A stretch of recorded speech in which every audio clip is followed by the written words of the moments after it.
What's going on, Leeds United Transfer, and welcome back to another episode of South Stand Signings, the series. Of course, we go through everything happening in and around the world of Leeds United, and we have a little talk about it, and there is just 1 day left in this transfer window. Oh my lord, Leeds really need to wake up and smell the coffee, because we've been here every day saying, when is this gonna end, Robbie? When are we gonna finally make a signing? Is today gonna be the day?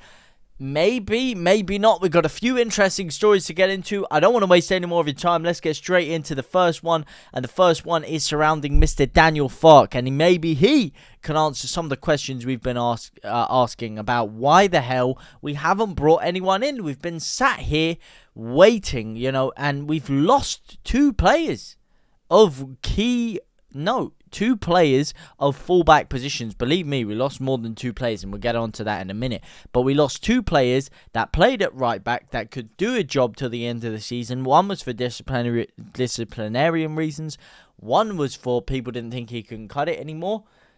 But we didn't bring anyone in. And even if we'd have kept those two, we all said we needed to bring in some fullbacks. So this is where I think we're all a bit bemused and bewildered. But he has at least come out and said that Leeds United have been close to a couple of deals in the January transfer window, but they just didn't work out. Obviously, Daiki Hashioka, we seem very close to getting him. Then people were saying, maybe he's going to go warm the bench at Luton. Apparently, what it was that pushed Leeds out of contention for signing him was this right here, and that is that the Belgian side were put off by Leeds asking for a loan deal after the 24-year-old went off injured against Union Saint-Gilloise, and this is according to the Daily Mail. Sharing what Farke said, Phil Hay wrote on X. Farke said that Leeds were close to a couple of deals which didn't work out in the end, hinting that an injury was a factor to do it, which would apply to Hashioka also. So apparently there are a couple of other deals where injuries had basically come up at the 11th hour and put Leeds off the deal. Maybe we offered less money, maybe we went for a loan deal, but apparently that is the reason why Leeds haven't been quite as active as we should be. But that is no excuse to me. It's not an excuse at all.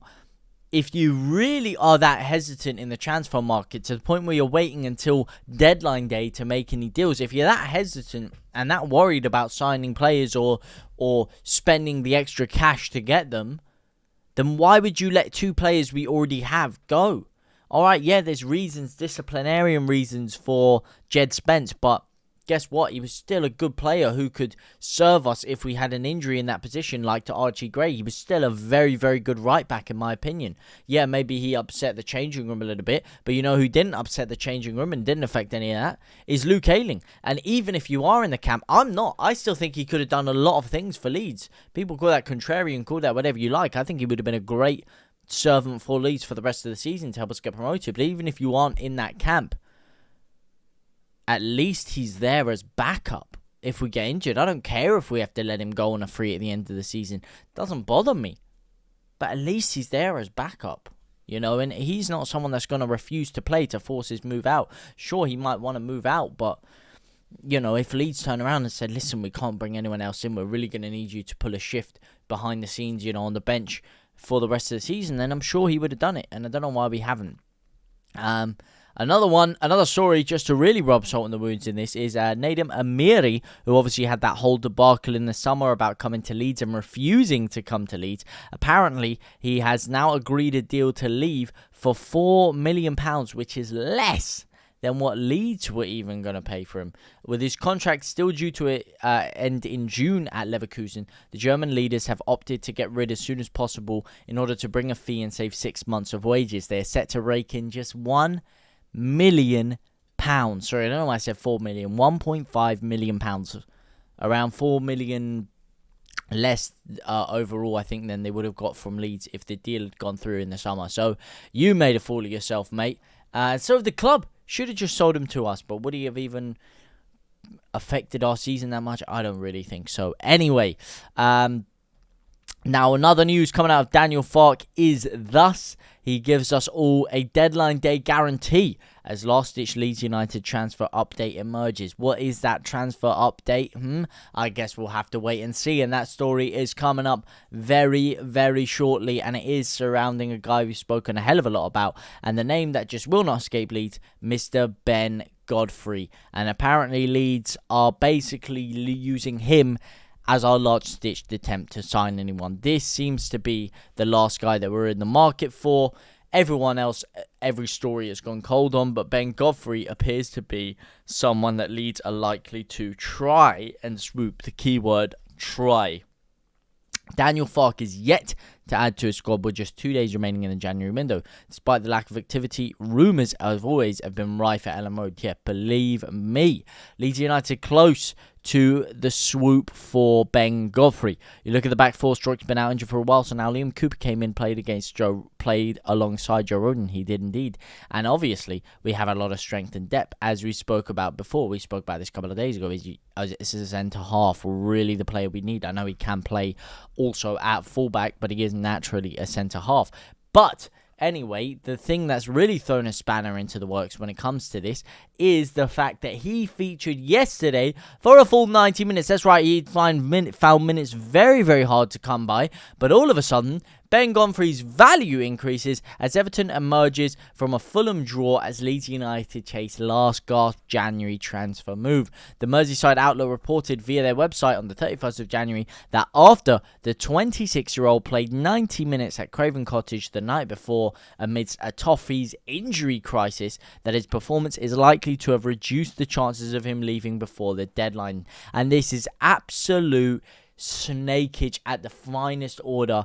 They basically, they've had some injuries, but they've seen there's a lot of talk of him leaving, and they're like, you know what, we got injuries, we don't want to keep him, let's chuck him in the squad, let's keep him in there. And then it just so happens that he, by all accounts, played very, very well that game, and now does not look like there is much of a chance of Everton wanting to let him go. First of all, we all know how bitter the negotiations are between Leeds and Everton in the transfer window as it is, with them trying to steal all our players in the summer, not getting Nonto, getting Jack Harrison instead, and then the fact that Leeds were one of the few clubs that were really adamant on signing against the FFP things. Leeds, Burnley, and I believe it was Leicester really going ham to try and get them banned FFP-wise. So Leeds really do not have good negotiation levels with Everton, and this is the problem that Leeds have found ourselves in. And I've had debates with many Leeds fans over the weeks, and they've been saying, listen, trust the 49ers. I said, no, I don't trust the 49ers just yet. They haven't proven anything to me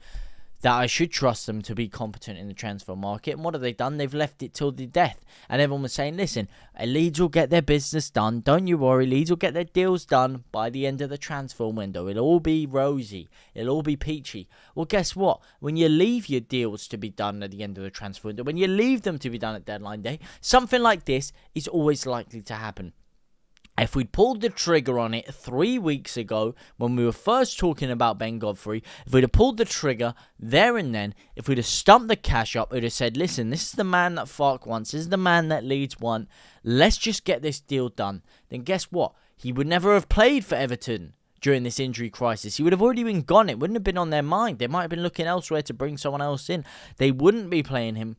He wouldn't be looking like he's going to stay there, and Leeds would have our defender already wrapped and ready to go. And this is the problem with leaving it late, and not just leaving it late and not bringing anyone in. We're also having an absolute influx, exodus of players leaving the side. And one of them, again, is another one, and that is Jack Jenkins, who has agreed now to join National League outfit Halifax Town on a permanent deal. That's right. He is gone. And this is now another departure from Leeds United. And I believe, please correct me if I'm wrong, but I believe that makes it number 7 of this window of players leaving Leeds United. It is ridiculous, the amount of players that we're letting go, and the very few numbers of which we are bringing in the other end. It is astounding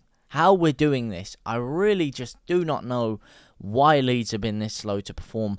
I know it sounds like I'm complaining, but I'm just a bit disappointed in the lack of effort and the lack of assertiveness from Leeds in the transfer window. Listen, we're Leeds United. We're a big side. We're a big club. We're in the Championship. And we are by far the most powerful club in that Championship. We should be able to flex our muscles a little bit. We should be able to sign players. We should be able to say, listen, you might not get as much game time over here, but come over here because this is a great project that you want to be a part of. We're Leeds United. We pack out Ellen Road week in, week out. We can give you good wages, good money. Well, guess what? Guess like we can't. We're getting done up and duppied by clubs like West Ham, like Hull City for Carvalho and other players like that. We're getting mugged off by clubs left, right, and centre here, and the fact Leeds has still not made any signings, is really quite alarming. And then you got talks of even more players leaving, one of them being Liam Cooper.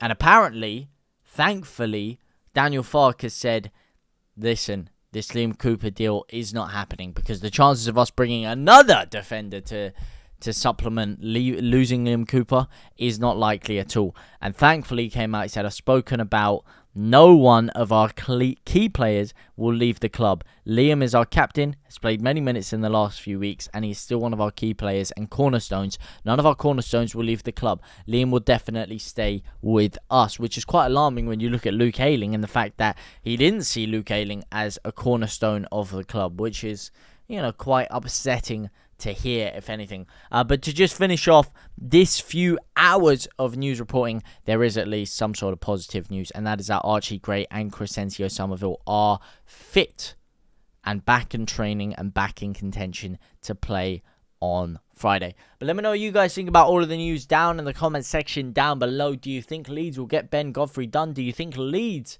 will finally get some deals done? Let me know what you guys think down in the comment section down below. For now, guys, I will see you very, very soon. Au revoir, my brothers and my sisters.